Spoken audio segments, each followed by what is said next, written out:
कांग्रेस अयोध्या में राम मंदिर के प्राण प्रतिष्ठा कार्यक्रम में भाग नहीं लेगी। पार्टी ने न्योता ठुकराते हुए कहा है कि बीजेपी और आरएसएस ने इसे आस्था का नहीं बल्कि राजनीतिक कर्मकांड का आयोजन बना दिया है। कांग्रेस ने जो कारण बताए हैं उसमें कहा है कि भगवान राम की पूजा अर्चना करोड़ों भारतीय करते हैं। धर्म मनुष्य का व्यक्तिगत विषय होता है, लेकिन बीजेपी और आरएसएस ने वर्षों से अयोध्या में राम मंदिर को एक राजनीतिक परियोजना बना दिया है। स्पष्ट है कि एक अर्धनिर्मित मंदिर का उद्घाटन केवल चुनावी लाभ उठाने के लिए किया जा रहा है। साल 2019 के माननीय सर्वोच्च न्यायालय के निर्णय को स्वीकार करते हुए लोगों की आस्था के सम्मान में मल्लिकार्जुन खड़गे, सोनिया गांधी और अधीर रंजन चौधरी बीजेपी आरएसएस के इस आयोजन के निमंत्रण को ससम्मान अस्वीकार करते हैं। अब कांग्रेस के इस फैसले को कुछ लोग बड़ा राजनीतिक ब्लंडर बता रहे हैं, तो कुछ का कहना है कि इससे पार्टी ने अपनी मुस्लिम वोट बैंक की अपीजमेंट पॉलिटिक्स का नमूना पेश किया है और इस फैसले से पूरे के पूरे इंडिया गठबंधन के दलों को राम विरोधी, सनातन विरोधी की कैटेगरी में खड़ा किया जा रहा है। और क्या ऐसा विपक्ष 2024 में बीजेपी का विकल्प बन सकता है? ये कुछ बातें हैं जिस पर हम समझेंगे। नमस्कार, आप देख रहे हैं जस हिंदी टीवी। मेरा नाम है नेहा शुक्ला। स्ट्रेट टॉक के सभी दर्शकों का बहुत बहुत अभिनंदन। तो राम मंदिर उद्घाटन का न्योता ठुकरा दिया है कांग्रेस ने। कितना नुकसान होगा, किसको फायदा होगा इस नुकसान का? कुछ सवाल और हैं स्ट्रेट टॉक के जो मैं चाहती हूँ कि दर्शकों के सामने ये सवाल रखे जाएं। ये सवाल है कि क्या राम मंदिर उद्घाटन में ना जाने का कांग्रेस का फैसला सही है? क्या कांग्रेस ने 2024 के चुनाव से पहले कोई राजनीतिक ब्लंडर कर दिया है इस फैसले के साथ? क्या बीजेपी को कांग्रेस के इस फैसले से राजनीतिक लाभ हो जाएगा? कांग्रेस का हिंदू वोटर उसके इस फैसले को कैसे देखेगा? इंडिया ब्लॉक के घटक दलों में क्या इस मुद्दे पर एक राय होनी चाहिए, या क्या पूरा का पूरा जो इंडिया गठबंधन है वो इस मुद्दे पर राम विरोधी की कैटेगरी में जाता हुआ नजर आता है? इन सभी सवालों को समझने की कोशिश करेंगे, क्योंकि 2024 के चुनाव से जोड़कर इस मुद्दे को देखा जा रहा है और कहीं ना कहीं हिंदी पट्टी में एक भावना बनाए जाने की कोशिश हो रही है, एक परसेप्शन खड़ा करने की कोशिश की जा रही है कि विपक्ष जो है, इंडिया गठबंधन जो है, वो सनातन विरोधी है। तो सीनियर जर्नलिस्ट डॉक्टर राकेश पाठक का कहना है कि जो शंकराचार्य हैं, अगर वो इस आयोजन को धार्मिक आयोजन नहीं मान रहे तो कांग्रेस ने जो फैसला किया है इसे बीजेपी क्यों अलग रंग देने की कोशिश करती दिख रही है। और हमारे साथ जो प्रबुद्ध पैनल जुड़ा हुआ है, ये बातचीत उनसे आगे बढ़ाते हैं, उनका स्वागत भी कर लेते हैं। हमारे साथ सोशियो पॉलिटिकल एनालिस्ट हैं सिद्धार्थ सनवारिया जी। सनवारिया जी, बहुत बहुत स्वागत है आपका स्ट्रेट टॉक में। और वेद प्रकाश विद्रोही जी, जो कि आज कांग्रेस के प्रतिनिधि के रूप में नहीं लेकिन एक सोशल एक्टिविस्ट के रूप में हमारे साथ जुड़े हैं, और उनका ये मानना है कि वो किसी पार्टी की यहाँ पर बात नहीं करेंगे बल्कि व्यक्तिगत राय रखना चाहेंगे, क्योंकि ये मसला जो है धर्म से जुड़ा है और इसीलिए वो किसी भी पार्टी लाइन में जो है स्वयं को नहीं जोड़ते हैं, स्वयं को नहीं देखना चाहते हैं। तो बातचीत शुरू करना चाहूँगी मैं सिद्धार्थ जी आपसे। आपने सुना डॉक्टर राकेश पाठक ने कांग्रेस के फैसले को किस तरह से जोड़ा है शंकराचार्य के फैसले से। अगर इस आयोजन में शंकराचार्य नहीं जा रहे हैं, वो आलोचना कर रहे हैं कि इसको एक राजनीतिक आयोजन जो है इसकी शक्ल दे दी गई है, तो फिर कांग्रेस के फैसले की आलोचना क्यों कर रही है बीजेपी? क्या इसे ऐसे नहीं देखा जाना चाहिए कि ये सिर्फ और सिर्फ चुनावी लाभ के लिए एक आयोजन है और इसमें कांग्रेस अगर नहीं जा रही है तो इसे राम विरोधी क्यों करार दिया जा रहा है? फिर तो शंकराचार्य के बारे में भी बीजेपी को कुछ टिप्पणी जरूर करनी चाहिए। सिद्धार्थ जी। सिद्धार्थ जी, अनम्यूट कर ले अपने आप को जी। अनम्यूट हूँ, आपको आवाज आ रही है? यस यस जी। शंकराचार्य जी हमारे धर्म गुरु हैं। उनके कथन के ऊपर मैं टिप्पणी करने की किसी प्रयास में नहीं आऊंगा। उन्होंने जो भी कहा उनका निर्णय किसी आधार पे रहा। मैं धार्मिक मामलों का जानकार नहीं हूं, तो उनके क्या आधार रहे ना आने के वो उनके पास हैं और उनके आधार सही हैं। मैं उस पर कोई टिप्पणी नहीं कर रहा। रही बात कांग्रेस पार्टी की, कांग्रेस पार्टी देश की प्रथम राजनीतिक पार्टी दल था। आज किस हाशिए पे आ गया कि उनको एक राम मंदिर के आयोजन पर ना जानने के लिए सिर्फ ये बहाना मिल रहा है कि वो एक राजनीतिक मुद्दा बनेगा। ये वो सोच रहे हैं, जी जनता ये नहीं सोच रही।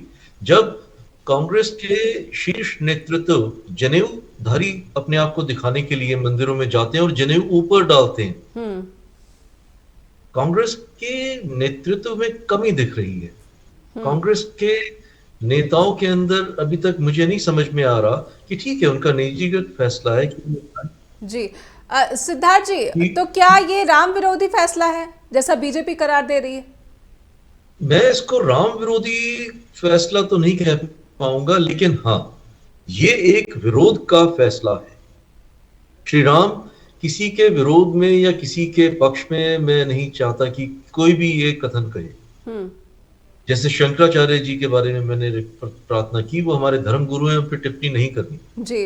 वैसे श्री राम के विरोध में तो ना वेद प्रकाश जी की पार्टी खड़ी है, ना बीजेपी खड़ी है, ना कोई और खड़ा है। सभी धार्मिक अपने अपने धर्म के ऊपर चल रहे हैं, सबका अपना निजी आस्था का है। पर जो मैं कहना चाहूंगा, अब जो भारत के अंदर जागृति आ रही है, किस रूप में आगे जाएगी ये ना मैं जानता हूं, ना वेद प्रकाश जी जानते हैं। लेकिन जब कोई आयोजन हो रहा है जो आम जनता के अंदर एक हर्ष का विषय है, उसके विरुद्ध जाना, ये राजनीतिक, मैं तो सुसाइड कहूंगा इसको। तो ये पॉलिटिकल ब्लंडर है, जैसा कि कांग्रेस के जो विरोधी पॉलिटिकल ब्लंडर है जी। जिनको लगता है कि ये राष्ट्रभक्त कहलाने के लिए नरेंद्र मोदी जी को दोबारा बनाने के लिए ऐसे कार्य कर रहे हैं ताकि आरएसएस से ज्यादा श्रेय ले पाए कि राष्ट्रभक्ति हम में है। मैं समझना चाहूंगी, आपने सिद्धार्थ सनवारिया जी को सुना, उन्होंने कहा कि ये बहुत बड़ा पॉलिटिकल ब्लंडर कांग्रेस ने अपने इस डिसीजन के जरिए कर लिया है और कहीं ना कहीं इससे देश की जनता का नुकसान भी है, क्योंकि विपक्ष का मजबूत होना किसी भी लोकतंत्र के लिए बहुत आवश्यक होता है। विद्रोही सर, आपका आकलन कांग्रेस के फैसले पर? नेहा जी, आपको, आदरणीय सिद्धार्थ जी को और आपके दर्शकों को मेरा नमस्कार। देखिए, ये विशुद्ध धार्मिक आयोजन है जिसे भाजपा ने विशुद्ध रूप से राजनीतिक आयोजन बना दिया। अब अपना अपना नजरिया है। मुझे आश्चर्य है, आदरणीय सिद्धार्थ जी जैसे विश्लेषक ने कांग्रेस का तो विश्लेषण कर दिया, पर इस पर एक सेकंड भी विचार करने का समय नहीं लगाया कि आखिर हिंदू धर्म के सबसे बड़े धर्माचार्यों, चारों शंकराचार्यों ने क्यों बहिष्कार किया है। धर्म के अंदर व्याख्या कौन करता है, कौन सा कार्यक्रम धर्म के अनुरूप है, कौन सा कार्यक्रम धर्म के अनुरूप नहीं है, इसकी व्याख्या क्या भाजपा संघ करेगा या राजनीतिक विश्लेषक करेंगे या पत्रकार करेंगे या धर्माचार्य करेंगे? क्या तो आप ये कहिए कि जो हमारे सारे जो चारों शंकराचार्य हैं वो हिंदू धर्म के, सनातन धर्म के सर्वोच्च ज्ञाता नहीं है, सर्वोच्च धर्माचार्य नहीं है और उनकी व्याख्या का कोई महत्व नहीं है। अब तो मैं मान लूंगा कि बात ठीक है। और जब हम एक धर्म की बात करते हैं, दर्शकों को मैं बता दूं कि हरिशंकर जोशी सर भी जुड़ चुके हैं उत्तर प्रदेश से, वरिष्ठ पत्रकार। इस बीच विद्रोही जी, क्षमा चाहूंगी, आपको बीच में टोकना पड़ा है, लेकिन अब आप अपनी बात कृपया जारी रखें। हरिशंकर जोशी जी को भी मेरा नमस्कार। मेरा ये कहना है, धर्म क्या धर्म सम्मत है और क्या धर्म सम्मत नहीं है, इसकी व्याख्या करने का केवल मात्र अगर किसी को अधिकार है तो वो है धर्माचार्य। और सनातन धर्म के सबसे बड़े धर्माचार्य चार शंकराचार्य हैं और चार शंकराचार्यों ने जो कहा है उसको आप गंभीरता से देखिए। किसी भी मंदिर का, हिंदू धर्म में किसी भी अधूरे मंदिर का शिलान्यास या प्राण प्रतिष्ठा नहीं होती। कह रहे हैं कि इसकी प्राण प्रतिष्ठा ही गलत कार्यक्रम है। दूसरा, उनको कहना है कि कोई जल्दी नहीं है, एक सुप्रीम कोर्ट के आदेश से मंदिर का निर्माण हो रहा है, सभी ने इसका समर्थन किया है। जब 2019 में सुप्रीम कोर्ट ने अपना निर्णय दिया तो चाहे कोई इसके विरोधी थे, चाहे इसके पक्षधर थे, सभी ने एक स्वर के अंदर सुप्रीम कोर्ट के निर्णय का स्वागत किया था। इसके बाद किसी ने आलोचना नहीं की। जहां तक चंदे का सवाल है, सभी ने अपनी अपनी श्रद्धानुसार जिसकी आस्था थी उसने चंदा भी दिया था। अब सवाल उठता है जब मंदिर का निर्माण हो रहा है और ये धार्मिक कार्यक्रम है, तो भाजपा और संघ के लोग न्योता देने वाले कौन होते हैं? और ठीक चुनाव से पहले इसका राजनीतिक लाभ उठाने का अगर कोई प्रयास कर रहा है तो विपक्षी दल उसका क्यों भागीदार बने? और कांग्रेस के निर्णय को मैं इसलिए उचित मानता हूं क्योंकि कांग्रेस सदैव ही धर्मनिरपेक्षता में विश्वास करती है। कांग्रेस ने कभी धर्म को राजनीति से घालमेल नहीं किया। अगर कांग्रेस राम विरोधी होती, क्योंकि इस देश के अंदर जो हमारे जानकार लोग हैं, जो हमारे विश्लेषक लोग हैं, दुर्भाग्य से वो लोग अपनी जिम्मेदारी से भाग रहे हैं। वो लोग भाजपा संघ की लाइन टोकर कर अपने निजी स्वार्थ पूरा करना चाहते हैं, वरना वो देश को बताते। मोदी भाजपा चाहे कुछ भी कहे, उनका अधिकार है, या वो वोट बैंक की राजनीति करते हैं, मैं मान लेता हूं, पर क्या विश्लेषक लोग भी, पत्रकार लोग भी, निष्पक्ष लोग भी वोट बैंक की राजनीति करते हैं? उनको बताना चाहिए कि राम मंदिर के लिए जो 70 एकड़ जमीन के अंदर राम मंदिर बन रहा है, वो सारी की सारी जमीन राजीव गांधी और नरसिंह राव सरकार के समय में अधिकृत की गई थी। अगर कांग्रेस राम विरोधी होती तो उस जमीन का अधिकृत क्यों करती? दूसरा सबसे बड़ा सवाल है, मैं आपके सामने सवाल खड़ा करता हूं, क्या मोदी जी, भाजपा संघ भगवान राम से भी बड़े हैं क्या? अगर वो भगवान राम से भी बड़े हैं तो मैं कुछ नहीं कह सकता। अगर वो भगवान राम से बड़े नहीं है और भगवान मर्यादा पुरुषोत्तम को मानते हैं, तो जो राम मंदिर का प्राण प्रतिष्ठा समारोह कर रहे हैं, उनको मेरा खुला चैलेंज है, वो बताएं जब भगवान राम ने अपने जीवन के अंदर जब अश्वमेध यज्ञ किया और माता सीता को उन्होंने किन्हीं कारणों से वनवास भेज दिया था, और जब यज्ञ करने का समय आया तो उस महर्षियों ने, ज्ञाताओं ने बताया कि बिना पत्नी के यज्ञ नहीं हो सकता। तब उस भगवान राम ने भी धार्मिक मान्यताओं को मानते हुए माता सीता की मूर्ति बनाकर, स्वर्ण मूर्ति बनाकर यज्ञ किया था, तब उनका यज्ञ पूरा हुआ था। तो उसी भगवान राम का मंदिर एक ऐसे व्यक्ति से करवाया जा रहा है जो बेशक देश के प्रधानमंत्री हैं, पर जिन्होंने अपनी पत्नी को बिना तलाक दिए, ये तो व्यक्तिगत बात हो गई, ये तो व्यक्तिगत बात हो गई, ये व्यक्तिगत बात हो गई। माफ करना, आपके लिए व्यक्तिगत हो सकती, मैं धर्म की बात कर रहा हूं। आप मेरी बात सुननी पड़ेगी आपको। आप सहमत हो या असहमत हो, ये आपका अधिकार है। मैंने ये नहीं कहा है कि आप मेरी बात, आप प्रधानमंत्री के व्यक्तिगत जीवन में जो भी है उसको, धर्म की बात कर रहा हूं। नहीं, आपको सुनना नहीं, सुनना चाहते तो मैं चला जाता हूं। नहीं, जब आपके बहस को नहीं सुनना, दूसरे के तरफ को न मानना, मैं समझ रही हूँ आपकी बात को, मैं समझ रही हूँ आपकी बात को, लेकिन इस तरह की बातें मैं कोई व्यक्तिगत टिप्पणी नहीं कर रहा। मेरी पूरी बात सुने, पहले काट रही है। मैं कह क्या रहा हूं, सुन तो लीजिए जी। क्या हिंदू धर्म की मान्यता के अनुसार प्रधानमंत्री का आचरण नहीं है, ठीक है, सुनिए ना, हिंदू धर्म की मान्यता के अनुसार छोटा बड़ा जितना भी कार्यक्रम होता है, जिसको हम यजमान कहते हैं, कोई भी यजमान क्या बिना पति पत्नी के जोड़े के हिंदू धर्म के अनुसार कहीं भी छोटे से छोटे कार्यक्रम में, बड़े से बड़े कार्यक्रम में, यजमान की बात कर रहा हूं मैं, यजमान, ठीक है, अगर होता हो तो आप मुझे बता दो। तो फिर प्रधानमंत्री मोदी जी इसके मुख्य यजमान कैसे बन सकते हैं? मैं उनके जाने का विरोध नहीं कर रहा, मैं समझ गई, शामिल होने का विरोध नहीं कर रहा। उनका मुख्य यजमान बनाना ही ये राजनीतिक नोटंकी, यही शंकराचार्य कह रहे हैं। शंकराचार्य भी यही कह रहे हैं कि ये एक पॉलिटिकल इवेंट है, और जिस तरह ये इवेंट हो रही है वो धर्म के अनुरूप नहीं हो रही है। जब इस देश के सबसे बड़े धर्माचार्य कह रहे हैं कि धर्म के अनुरूप नहीं हो रही है, तो दूसरे लोग अगर उसको जायज ठहराकर कांग्रेस को कटघरे में खड़ा करना चाहते हैं, इसका मतलब यह है कि वो सांप्रदायिक उन्माद पैदा कर इस देश के अंदर भाजपा संघ की राजनीति करना चाहते हैं। ये कोई रोक नहीं सकता। और जहां तक ये कहते हैं कि भाई वोट बैंक का नुकसान होगा, अरे भाई वोट बैंक अपनी तरफ है, राजनीति अपनी तरफ है, और धर्म की मान्यता अपनी तरफ है। कांग्रेस ने कब कहा है कि भाई आप लोग अयोध्या कार्यक्रम में मत जाओ? नहीं, पर कांग्रेस दावा करती रही है कि राजीव गांधी ने राम मंदिर का ताला खुलवाया था।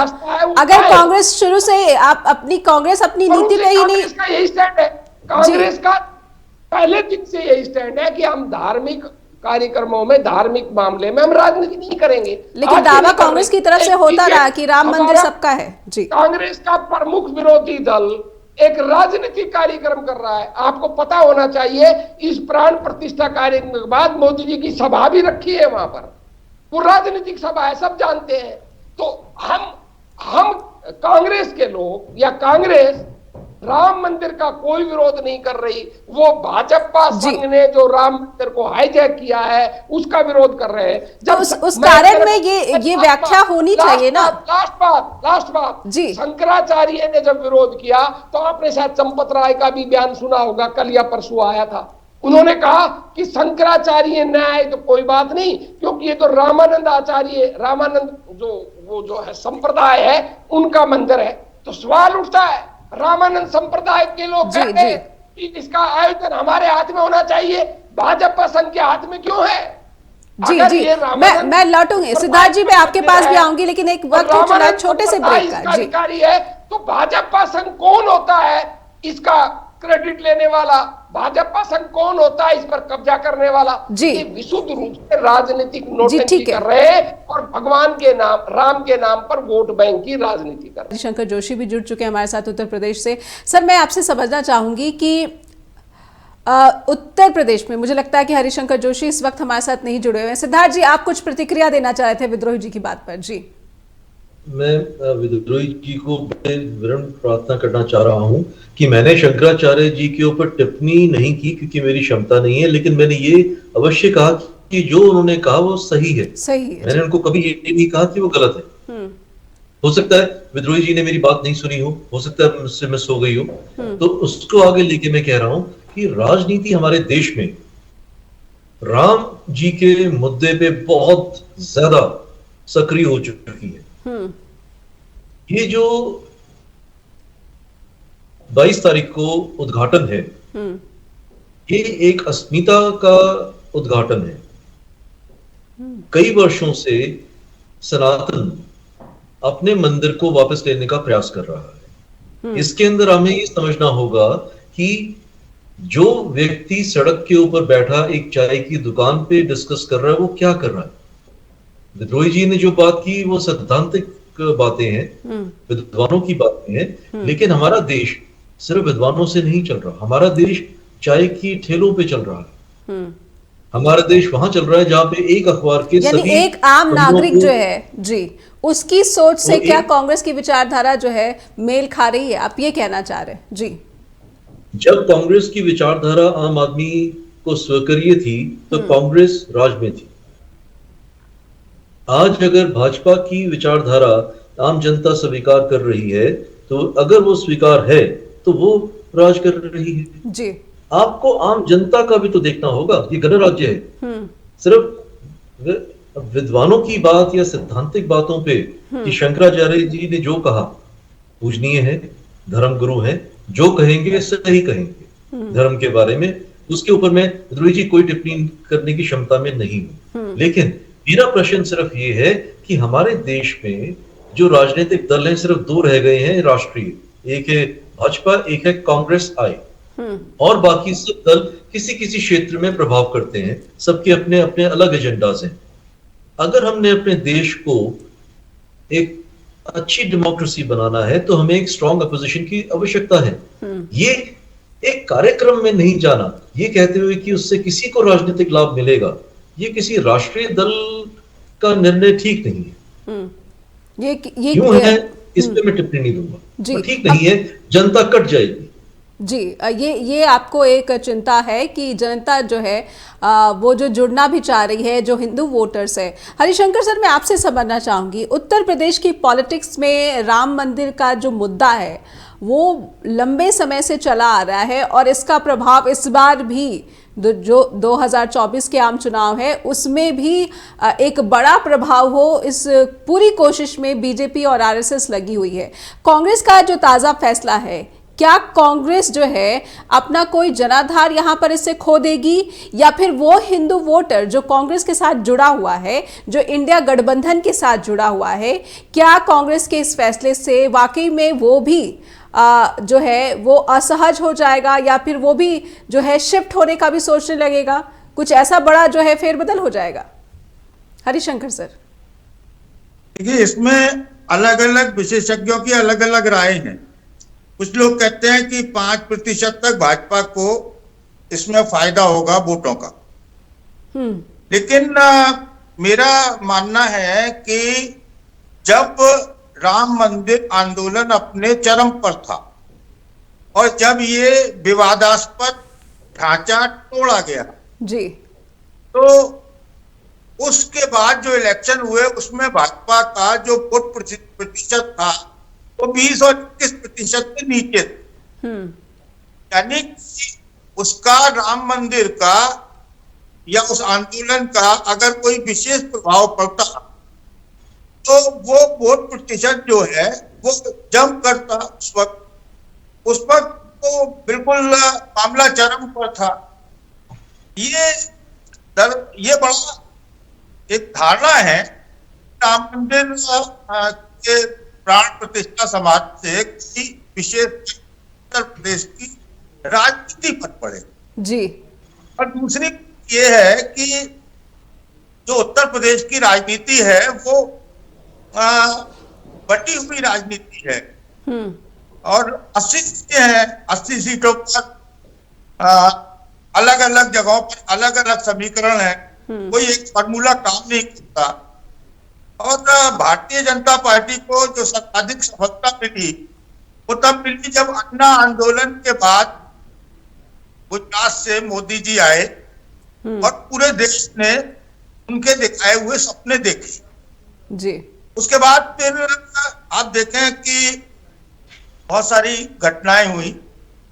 13 को पश्चिमी उत्तर प्रदेश में उन्हें जितनी सीटें मिली थी वो अगले चुनावों में 19 के चुनावों में वो घट गई और फिर अब 24 का चुनाव है। जो उन्हें 2014 के चुनावों में जो उन्हें वोटें पश्चिमी उत्तर प्रदेश में मिली थी जिसको हम किसान बेल्ट या जाट बेल्ट बोलते हैं से बात अभी, तो वहां पर मुजफ्फरनगर दंगा हुआ था जिसका प्रभाव पश्चिमी उत्तर प्रदेश के अलावा पूरे उत्तर प्रदेश में पड़ा था जी। और उसके बाद ये सफलता उन्हें मिली। लेकिन पुलवामा 2019 में था, उसके बाद भी उस समय भी उनकी 9 सीटें घटी थी। और उत्तर प्रदेश में जो मुख्य राजनीति है वो मंडल वर्सेस कमंडल रहती है जी वर्तमान तौर जी। ये कहना कि कांग्रेस को नुकसान होगा, कांग्रेस को तो इसलिए कोई नुकसान नहीं होगा उसके पास सीटें कितनी है, अमेठी भी खो दी पिछली बार जी। के बाद तो सिर्फ एक रायबरेली है। तो कांग्रेस को ऐसा नुकसान नहीं होगा। कांग्रेस यहाँ पर अपने उच्चतम नुकसान पर आ चुकी है। ठीक है, अब उससे जो भी होना है वो उसे न्यूनतम मध्यम उच्चतम लाभ होना है। इसके अलावा वो यहां से नीचे कहां जाएगी। ज्यादा से ज्यादा एक रायबरेली सीट है। और अब आते हैं हम पिछली बार जो किसान आंदोलन हुआ जी, उसका इम्पैक्ट है, बहुत सारी चीजों का इम्पैक्ट है। और जहां तक धार्मिक उन्माद वाला जो वोट है जो ये कहता है मोदी नहीं तो कौन जी और मोदी है तो मुमकिन है, वो वोट तो कभी भी इंडिया गठबंधन के दलों के साथ न रहा, न रहेगा, न जाएगा। नया वोट कहां से लाएंगे। एक बात और है कि जैसे 50% के आसपास का तो ऊपर का उनका भारतीय जनता पार्टी का वोट शेयर पहुंच गया था जी। तो अगर उनका वोट शेयर बढ़ता भी है, मान लीजिए 5%, 10% वोटों का इजाफा और बढ़ जाता है, तो उसमें सीटें कैसे बढ़ेंगी। उसमें अगर आप उसका आकलन करके देखेंगे तो उनकी सीटें नहीं बढ़ रही है। वोट अगर बढ़ जाए, मान लो अगर में पूरा संसार आप एक बोतल में बंद कर सकते हैं, अगर का वोट प्रतिशत इस प्राण प्रतिष्ठा समाज से उत्तर प्रदेश में बढ़ भी जाए तो सीटें तो नहीं बढ़ रही हैं, सीटें तो उनकी वही की वही है। ऐसा नहीं हो सकता कि 80 सीटें जो हैं वो 84 सीटों में तब्दील हो जाए, वोट प्रतिशत बढ़ने, रहना तो वही है जी। और अब वो जितना पुराना है उसको अगर मेंटेन कर लें और ये जो इंडिया गठबंधन है वो ठीक से चुनाव लड़ ले और जिस तरह की खबरें आ रही हैं मायावती की में जुड़ जाती हैं, तो इतने प्रतिशत वोटों में भारतीय जनता पार्टी को 20-30 सीटें गंवानी पड़ सकती हैं। वो राम मंदिर बनाए, उसके साथ कृष्ण मंदिर भी बनाए, तब भी। जी। और क्या ये जो फैसला है उसे आम चुनाव में इससे बड़ा नुकसान हो जाएगा, यही समझने की हम कोशिश कर रहे हैं। और इंडिया गठबंधन जो है ये इस मसले पर खुद को जो हिंदू वोटर्स है वो किस तरह से जोड़े रख पाएगा? क्या बड़ी चुनौतियां बढ़ जाएंगी या फिर जो चुनौतियां पहले से ही हैं वो कहीं ना कहीं बीजेपी को मजबूत स्थिति में खास करके उत्तर प्रदेश में बनाए हुए हैं? हमारे साथ जो पैनल है आइए उनसे बातचीत आगे बढ़ाते हैं। मैं समझना चाहूँगी कि पहले भी जो मंडल और कमंडल की जो राजनीति की बात हो रही है, विद्रोही जी मेरा सवाल आपसे है, तो इसमें भी जब बात हुई कि ओबीसी के हक की बात कर रहे हैं, जिसकी जितनी संख्या उसकी उतनी हिस्सेदारी की बात राहुल गांधी ने की, कांग्रेस ने की, तो ऐसा लग रहा था कि कांग्रेस अपनी गलतियां सुधार रही है और ओबीसी पॉलिटिक्स को जो है मजबूती से आगे बढ़ा रही है। और अब ये धर्मनिरपेक्ष वाली बात, क्या ये माना जाए कि कांग्रेस ने पूरा मन बना लिया है? जो गलतियां हुई हैं पिछले दौर में, एक सॉफ्ट हिंदुत्व पर भी आगे चलने की कोशिश की, लेकिन सबक मिला और बुरी तरह से 5 राज्यों के चुनाव में, जैसे कि हिंदी पट्टी खास करके, वहां पर हार मिली। विद्रोही जी क्या कहना है आपका? देखिए नेहा जी, कांग्रेस ने जो गलतियां की हैं उनको आपको ईमानदारी से विश्लेषण करना पड़ेगा। आप 5 राज्यों के चुनाव पर आइए जी। अगर जनता, उस समय भी मोदी जी ने सनातन धर्म के नाम पर जो डीएमके के नेताओं ने बयान दिए थे उसका व्यापक प्रचार किया था और कांग्रेस को कटघरे में खड़ा किया। उसके बावजूद भी इन 5 राज्यों के चुनाव में कांग्रेस को 4 करोड़ 92 लाख वोट मिली और भाजपा को 4 करोड़ 80 लाख मिली। अब आप उसमें से दक्षिण का हिस्सा हटा दीजिए, आप छोड़ दीजिए कि भाई दक्षिण में तो कांग्रेस मजबूत थी जी, तेलंगाना में, आप मिजोरम को भी हटा दीजिए जहां चुनाव हुआ था, आप मान के चलिए कि वहां कांग्रेस और भाजपा नहीं थी। अब आप 3 राज्यों पर आ जाइए। अगर आप इन 3 राज्यों का भी ईमानदारी से चुनाव विश्लेषण करें तो पहले आपको राजस्थान से शुरुआत करता हूं। राजस्थान में कांग्रेस का वोट बैंक बिल्कुल कम नहीं हुआ, जितना कांग्रेस का वोट बैंक पिछले चुनाव में था, जो हमने 100 सीटें जीती थी, वो हमारी 1% वोट बढ़ी, कम नहीं हुई। भाजपा ने 2% हमसे ज्यादा वोट लेकर राजस्थान में सत्ता ले ली।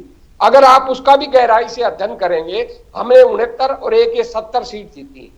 26 सीटों पर जो कांग्रेस हारी है वो अपनी बाजी और आपसी जो हमने उम्मीदवार खड़े कर रखे थे नेताओं ने, मैं बड़ा स्पष्ट नाम ले देता हूं, गहलोत ग्रुप और पायलट ग्रुप, इन लोगों की लड़ाई की वजह से 26 सीट हारी।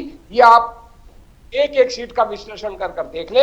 अगर हमारी आपसी गुटबाजी और आपसी लड़ाई नहीं होती तो उस चुनाव में भी हम 95 के करीब सीट जीतते और भाजपा 90 के सीट करीब रह जाती। इसका मतलब है कि जनता ने हमको नहीं हराया, हमने अपने कुकृत्यों से, अपनी गलतियों से चुनाव राजस्थान खो दिया। अब दूसरे नंबर पर आ जाइए आप छत्तीसगढ़ के अंदर। छत्तीसगढ़ का विश्लेषण कर लीजिए। छत्तीसगढ़ के अंदर भी वो क्यों स्थिति है, कांग्रेस की 1% वोट नहीं पड़ी और भाजपा हमसे फिर भी 3.5% ज्यादा वोट ले गई। हमने एक अति आत्मविश्वास में एक जो आदिवासियों का क्षेत्र था वो बिल्कुल खाली छोड़ दिया, वहां हम गए ही नहीं। तो वहां हमारे न जाने की वजह से, हमारे प्रचार न करने की वजह से और अडानी के निजी हित जुड़े रहने की वजह से, जो जंगल नहीं काट पा रहे थे, अब कोल माइंस नहीं कर पा रहे थे, आजकल आप देख रहे हो वो धड़ाधड़ पेड़ काट रहे हैं। जी, ये सारी बातें आपकी लीडरशिप की और कमजोरी की ओर इशारा करती है। जब आप चुनाव का विश्लेषण करेंगे तो गहराई से ही तो करेंगे कि आप हारे, और आपकी लीडरशिप की कमजोरी दर्शाती है। राम मंदिर के कारण हारे, आप ये कह दीजिए सनातन धर्म के कारण हारे, ये तो बीजेपी का ट्रैप है। आपकी लीडरशिप की कमजोरी दिखाती है ना ये सारी बातें। वही बात तो कह रहा हूँ, वही बात तो मैं कह रहा हूँ, मैं हार का असली कारण बता रहा हूं। आप उसको गलत ट्रैप में ले जाना चाहते हैं, अब ले जाइए। तो हार का कारण न मंदिर है न सनातन धर्म है, हार का कारण हमारी गुटबाजी और हमारा सही ढंग से चुनाव नहीं लड़ना है। यही मध्य प्रदेश में क्या हुआ, मध्य प्रदेश का एक चमत्कार हुआ। विद्रोही जी, मैं आपकी बात से असहमत नहीं हूं, मैं सहमत हूं। मैं बस जोड़ना चाहती हूं कि ये सारी बातें पार्टी की लीडरशिप पर उंगली उठाती हैं और इसी लीडरशिप जी मैं सहमत हूं। मैं यही कह रहा हूं, उन गलतियों से सबक सीखा है, मैं वही बात तो आपसे कह रहा हूं। इसीलिए जो वोट के बंटवारे से भाजपा जीत जाती थी उस वोट के बंटवारे को मिनिमाइज किया जा रहा है। कम अब ये कहते थे गठबंधन नहीं होगा, गठबंधन किए जा रहे हैं, वोट के समीकरण भी ठीक किए जा रहे हैं। जी जी। और जो वर्ग हमको वोट दे सकते हैं उन वर्गों की समस्याओं को भी एड्रेस किया जा रहा है। अब हम भाजपा की पिच पर चुनाव क्यों लड़े? अब सवाल ये है, आप ये चाहते, मोदी भाजपा संघ और मोदी भाजपा संघ के समर्थक मीडिया विश्लेषक ये चाहते हैं कि हम भाजपा की पिच पर चुनाव लड़े, हम ये चाहते हैं कि हम अपनी पिच पर चुनाव लड़े। नहीं, पर विपक्ष की जो पिच है उस पे बहुत ज्यादा समस्याएं हैं। अब उसमें क्या नुकसान होगा, क्या फायदा होगा, ये उनका सोच है। हमारा ये सोच है कि कांग्रेस वर्षों से जो गंगा जमुनी तहजीब को लेकर सभी धर्मों का सम्मान करते हुए धार्मिक अपनी धर्मनिरपेक्षता की राजनीति पे चलती है, उसी रास्ते पर चलेगी कांग्रेस, तो कांग्रेस जीतेगी। और इसका उत्तर प्रदेश में कितना बड़ा फर्क पड़ेगा सिद्धार्थ जी? उत्तर प्रदेश में अगर गठबंधन सही हो गया तो भाजपा की क्या हालत होगी आप देख लेना जी। ठीक है, पिछली बार पुलवामा की वजह से जीते थे ये लोग, मंदिर की वजह से नहीं जीते। और जो देश के अंदर मोदी जी के प्रति जो आज वातावरण है, जो आर्थिक स्थिति है, जो झूठ का पुलंदा, वो धीरे धीरे लोग समझ रहे हैं। तो मेरा अपना निजी आकलन है एक कार्यकर्ता के नाते, एक जमीनी जुड़े हुए विश्लेषक के भी नाते, कि मंदिर का कांग्रेस को कोई असर नहीं पड़ेगा। ये राजनीतिक नौटंकी है। जो इस नौटंकी में शामिल है वो तो कांग्रेस जाती तब भी उसको वोट नहीं देनी थी, और नहीं जाती तब भी वोट नहीं देनी थी। और 22 जनवरी के बाद कांग्रेस नेता जाएंगे वहां दर्शन कर, पर ये कहा नहीं ना 22 फरवरी के बाद जाएंगे, इस तरह का कोई स्पष्टता नहीं आई। जी मैं सनवारिया जी से समझ रहे थे। सनवारिया जी, परसेप्शन बहुत बड़ा रोल प्ले करता है किसी भी जो है चुनाव में, और विपक्ष जो है किसी तरह का परसेप्शन बिल्ड करने में अभी तक नाकाम दिखा है। विपक्ष का जो गठबंधन है, इंडिया गठबंधन, इसकी असहमतियों की बातें जो है हेडलाइंस बनाती हैं। इसने जो एक समन्वय समिति बनाई, एक राष्ट्रीय संयोजक, माफ कीजिएगा, एक इंडिया गठबंधन का जो संयोजक बनाना चाहिए, इस पर भी कोई सहमति नहीं हुई। और ऐसे में एक परसेप्शन जिसकी उम्मीद की जा रही है कि अब समय बहुत कम है, ऐसे में विपक्ष क्या कहता तो है कि वो बीजेपी के पिच पर नहीं पॉलिटिक्स करना चाहता है, लेकिन घूम फिर के वो उसी पिच पर जो है पॉलिटिक्स करता हुआ नजर आता है। सिद्धार्थ जी, विद्रोही जी को याद होगा कि जब भाजपा का नेतृत्व अटल जी के पास था तो 13 दिन की सरकार थी और अटल जी ने कहा था मैं कोई वोट नहीं खरीदूंगा, सरकार जाती है तो जाए। आज जो पिच है वो अमित जी और नरेंद्र जी की पिच है, जिसके अंदर इनके समीकरण जो भी हों, वो दो व्यक्ति ऐसे हैं जो इनकी परिभाषा बदल चुके हैं राजनीति की। वो अटल जी वाला दौर चला गया जब ये इकट्ठा गठबंधन करके कोalition सरकारें बना करती थी।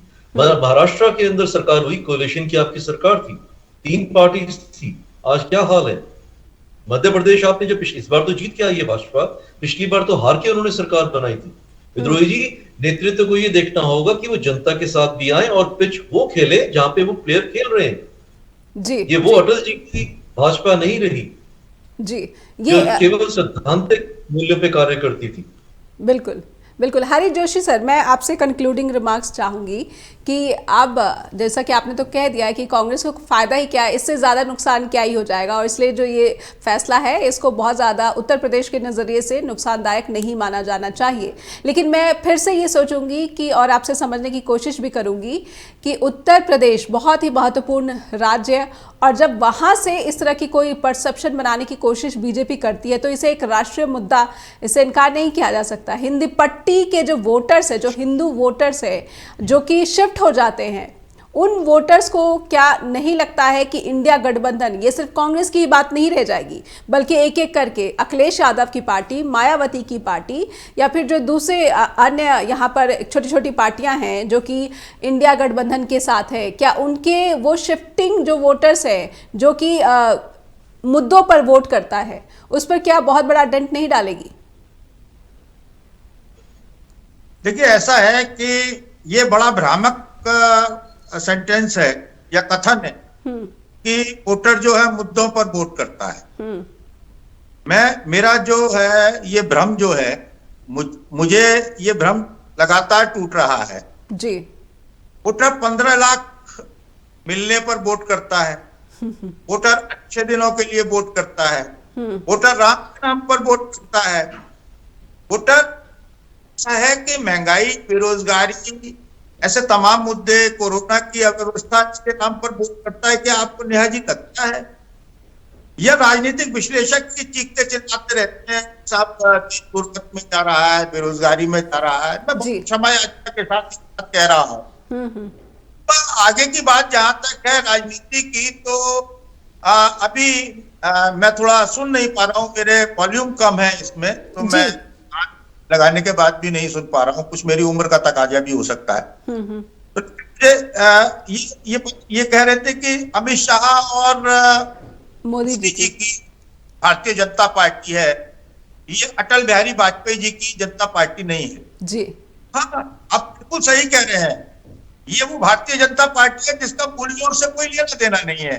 अटल जी का मूल्यों से लेना देना ना, इसका मूल्यों से, इस भारतीय जनता पार्टी का मूल्यों से कोई लेना देना नहीं है। इस भारतीय जनता पार्टी का राम से भी कुछ लेना देना नहीं है।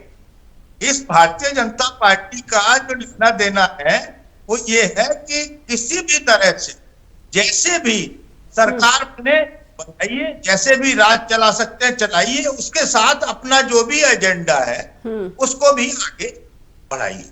ये इस सरकार का नीति है।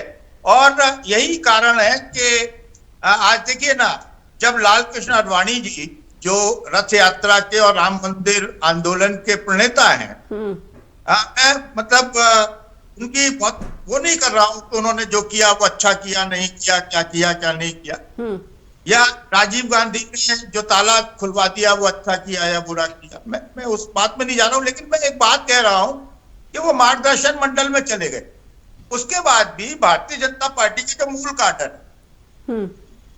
मूल काडर पर ये पार्टी राज नहीं कर रही है। ये असम में हेमंत बिस्वा पर राज कर रही है। आप देखिए ना, अब ये शिंदे पर और अजित कुमार राज कर रही है। तो भारतीय जनता पार्टी जो है शासन कर रहे हैं नरेंद्र मोदी और अमित शाह जी, या उनके पीछे से कोई और उनके पीछे से कोई और। लेकिन आप ये देखिए कि सारा की सारा जो स्ट्रक्चर है, पंजाब में देख लीजिए, अब वहां जाखड़ साहब को अध्यक्ष बनाया है, उनके पास भारतीय जनता पार्टी के पास अपना कोई ऐसा व्यक्ति भी नहीं था जिसको पार्टी अध्यक्ष बनाया। संक्षेप में समय समाप्त हो गया है। हरि जोशी जी, क्या जो इंडिया गठबंधन के अन्य दल हैं वो इस परसेप्शन को जो है कांग्रेस के फेवर में ला पाएंगे? बिल्कुल सही है कि अगर मोदी जी वहां पर यजमान है अयोध्या मंदिर में जी, और शंकराचार्य जो है वो वहां पर नहीं पहुंच रहे हैं या कथन है, तो उस पर भी गौर किया जाना चाहिए। धर्म सम्मत बात है। इसको भी अगर आप शैव, शाक और दूसरे मामलों में बांटेंगे तो ये अच्छी बात नहीं है। पर ये दायित्व जो है वो इंडिया गठबंधन के कार्यकर्ताओं के, घटक दलों के कार्यकर्ताओं का है कि अगर शंकराचार्य नहीं आए हैं तो वो क्यों नहीं आए हैं, ये बात भी जनता के पास कोई तो पहुंचाएगा। बीजेपी तो पूरे तरीके से पहुंचाएगी कि जो इंडिया गठबंधन है वो राम विरोधी है, सनातन धर्म विरोधी है। बहुत बहुत धन्यवाद करना चाहूंगी स्ट्रेट टॉक में जुड़ने के लिए। विद्रोही जी आपका भी, सनवारे जी आपका भी, हरिशंकर सर आपका भी बहुत बहुत आभार कि आपने समय निकाला और स्ट्रेट टॉक के साथ जुड़े। दर्शकों से अनुरोध है कि आपको इस कार्यक्रम से जुड़ी कोई भी शिकायत है या फिर सुझाव है तो आपका बहुत बहुत स्वागत है। info@justbroadcasting.com और neha@justbroadcasting.com पर भी आपके ईमेल का हमें हर रोज इंतजार रहता है। फिर होगी मुलाकात, अपना ख्याल रखिए। नमस्कार।